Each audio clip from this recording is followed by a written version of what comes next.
Hello, my name is Corinne, and this is my presentation on solution-focused brief therapy.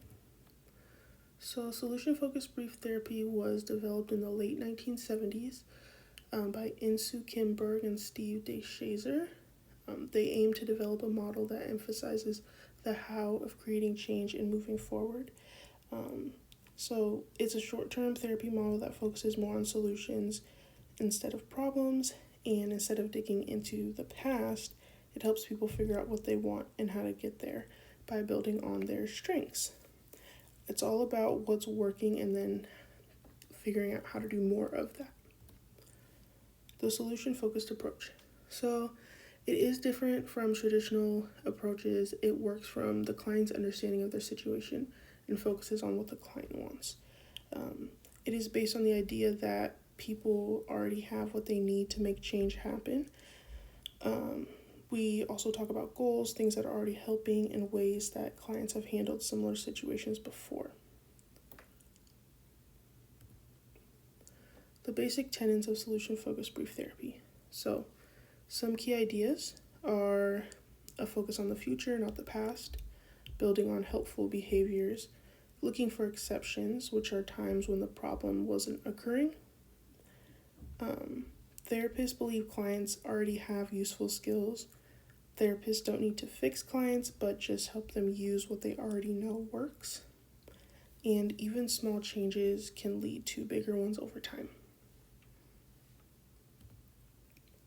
Effectiveness of solution-focused brief therapy. So, it has been found helpful in treating youth and adults with internalizing disorders and behavior problems such as depression, anxiety.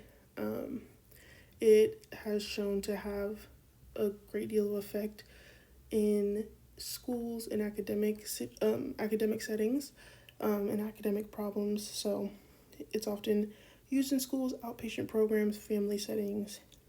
It might not be enough to use it solely on its own for serious issues, but it's still helpful in improving people's day-to-day lives. Solution-focused brief therapy is also pretty flexible. It can be used by itself or combined with other therapies and other techniques. It works for individuals, families, even in groups. It's great for clients going through stress, relationship issues, or just wanting to make changes in their life.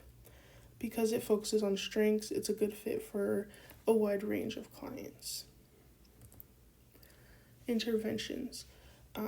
So solution-focused uses tools like the miracle question, scaling questions. These are pretty popular ones. To go in order, I guess, we have pre-session change, which first explores any progress that occurred before therapy.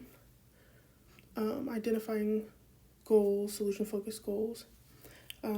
Miracle question, which is visualizing a future where the problem is already resolved. Scaling questions to rate progress and motivation and confidence. And then constructing solutions and exceptions. So identifying what's working and exceptions to the problem. Coping questions, which explore how clients manage their challenges. And then towards the end of sessions with solution-focused brief therapy, therapists are encouraged to take a break and pause for reflection and feedback, reconvene. They use that time to compliment and validate, so highlight the client's strengths.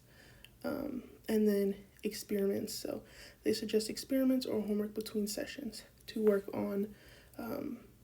towards these solutions. Key techniques of solution-focused brief therapy. So specific techniques that we have here and some examples of what a therapist may ask. So miracle question, a therapist may ask, if a miracle happened overnight and your problem was solved, what would be different? Scaling question typically could be on a scale of 0 to 10. So on a scale of 0 to 10, where are you today with this issue? Exception question, can you tell me about a time when this wasn't a problem? A coping question would be, how have you managed to keep things from getting worse? And a compliment, you've handled this in a really thoughtful way. All right, so now we have therapist role in solution focus. So therapists maintain a positive, respectful, and hopeful attitude. They collaborate with the client. They act as a conversational partner, not an expert. They maintain their curiosity and belief in the client's ability to create change. They use questions to help clients identify their goals, resources, previous solutions that have worked, and exceptions. They engage in co-constructive dialogue to develop solutions rather than exploring pathology, or in other words, like diagnosing and the reasons behind the problems. They avoid making assumptions about the client's situation or what the client says. So they take what the client says verbatim, and they follow the client's lead. They focus on the client's desired outcomes. It's really client-centered.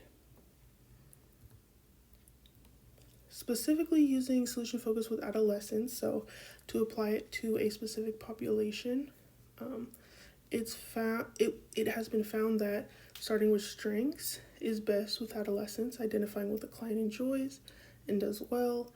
It helps the clients view themselves as more than their problems.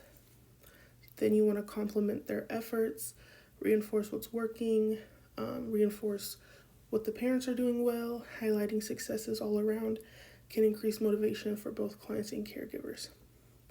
Using for you statements is also important to communicate empathy and validate clients' experiences. So saying for you in a sentence such as, "It must be frustrating for you to have these experiences." Also, you want to listen for positive differences and exceptions. So just kind of acknowledging and pointing out these positive differences help clients recognize the successful moments that they've had in times where they did things that were challenging but were able to get through those. Additionally, you want to engage the client in discussing their best hopes in order to explore what the client wants to achieve from therapy and use those goals to guide sessions. You also want to use scaling. So as previously mentioned, scaling measures the client's coping, motivation, and progress. You can have the client identify what number is good enough for them, what would help them move up the scale, kind of reflecting too on like past successes. And then the solution-focused triangle, it's a model for anxiety that was presented by Lutz. This triangle is a great tool for working with anxious teens. It breaks things down into 3 parts. So you have handling the situation, managing emotions, and using helpful self-talk. We ask questions about each part and help the client find examples of when they've done these things well. It makes big problems feel more manageable and helps them build confidence. And here are my references.